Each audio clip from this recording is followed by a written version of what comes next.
بسم اللہ الرحمن الرحیم۔ شروع اللہ کے نام سے جو بڑا مہربان نہایت رحم والا ہے۔ یاسین، قسم ہے قرآن حکیم کی، بے شک آپ اللہ کے بھیجے ہوئے رسولوں میں سے ہیں، جو سیدھے راستے پر ہیں۔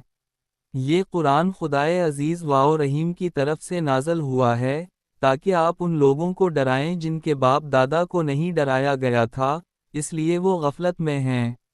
بے شک ان میں سے اکثر پر عذاب کا حکم ثابت ہو چکا ہے، سو وہ ایمان نہیں لائیں گے۔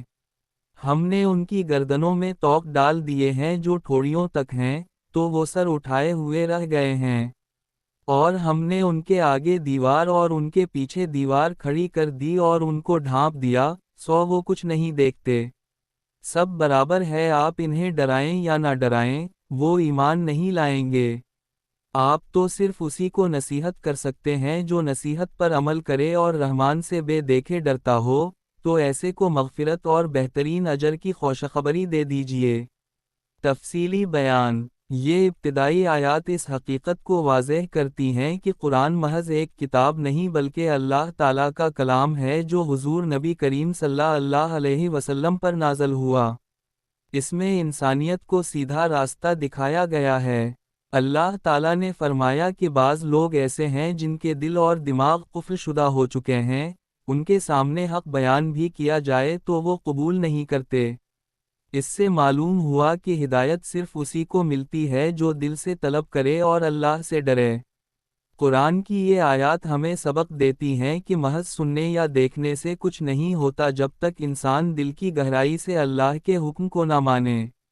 یہ ایمان دل سے قبول کرنے کا نام ہے، اور ایمان والے ہی اس قرآن سے فائدہ پاتے ہیں۔ مزید آیات کا ترجمہ۔ بے شک ہم ہی مردوں کو زندہ کریں گے اور جو کچھ وہ آگے بھیج چکے اور ان کے آثار کو لکھتے ہیں، اور ہر چیز کو ہم نے ایک روشن کتاب میں گن رکھا ہے۔ اور ان سے بستی والوں کی مثال بیان کیجیے جب ان کے پاس رسول آئے۔ جب ہم نے ان کے پاس 2 رسول بھیجے تو انہوں نے دونوں کو جھٹلا دیا، تو ہم نے تیسرے کے ذریعے ان کی مدد کی، پھر انہوں نے کہا ہم تمہاری طرف رسول بھیجے گئے ہیں۔ وہ بولے تم تو ہم ہی جیسے آدمی ہو اور رحمان نے کچھ نازل نہیں کیا، تم تو صرف جھوٹ بولتے ہو۔ تفصیلی بیان۔ یہاں اللہ تعالیٰ نے ایک بستی کی مثال دی کہ جب ان کے پاس اللہ کے پیغمبر آئے تو لوگوں نے ان کی باتوں کو جھٹلا دیا۔ حالانکہ رسول انسانوں ہی میں سے ہوتے ہیں تاکہ لوگ ان کی بات کو بہتر سمجھ سکیں، لیکن ضد اور تکبر نے انہیں حق سے دور کر دی۔ اللہ نے اس مثال کے ذریعے ہمیں بتایا کہ ہدایت کا انکار کرنے والے ہمیشہ خسارے میں رہتے ہیں۔ آگے کی آیات کا ترجمہ اور خلاصہ۔ اللہ تعالیٰ نے مزید فرمایا کہ بندوں کو اپنی نعمتوں کی طرف دیکھنا چاہیے۔ ہم نے ان کے لیے زمین سے کھیتیاں اگائیں، کھجوریں اور انگور پیدا کیے، چشمے جاری کیے تاکہ یہ سب کھائیں اور شکر ادا کریں۔ لیکن اکثر لوگ ناشکری کرتے ہیں۔ دن اور رات، سورج اور چاند سب اللہ کی قدرت کی نشانیاں ہیں۔ ہر چیز اپنے مقررہ وقت پر چل رہی ہے، یہ سب کچھ اتفاق نہیں بلکہ ایک زبردست خالق کے حکم سے ہے۔ تفصیلی بیان۔ ان آیات میں اللہ تعالیٰ نے کائنات کی مختلف نشانیوں کا ذکر فرمایا۔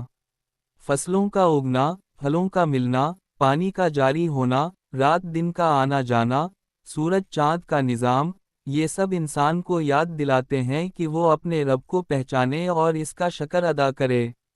لیکن انسان غفلت میں ڈوبا رہتا ہے اور ان نعمتوں کو معمولی سمجھ لیتا ہے۔ یہی غفلت کفر اور گناہ کی جڑ ہے۔ آخری حصے کا ترجمہ۔ کیا انسان نہیں دیکھتا کہ ہم نے اسے نطفے سے پیدا کیا، پھر وہ کھلا جھگڑالو بن گیا؟ اور وہ ہم پر اپنی پیدائش کو بھلا کر مثالیں دینے لگا کہ کون ان ہڈیوں کو زندہ کرے گا جب یہ بوسیدہ ہو جائیں گی۔ آپ فرما دیجئے انہیں وہ زندہ کرے گا جس نے پہلی بار پیدا کیا، اور وہی ہر مخلوق کو جانتا ہے۔ جس نے تمہارے لیے سبز درخت سے آگ پیدا کی، پھر تم اسی سے آگ جلاتے ہو۔ کیا وہ جس نے آسمانوں اور زمین کو پیدا کیا قادر نہیں کہ وہ ان جیسے کو پیدا کرے؟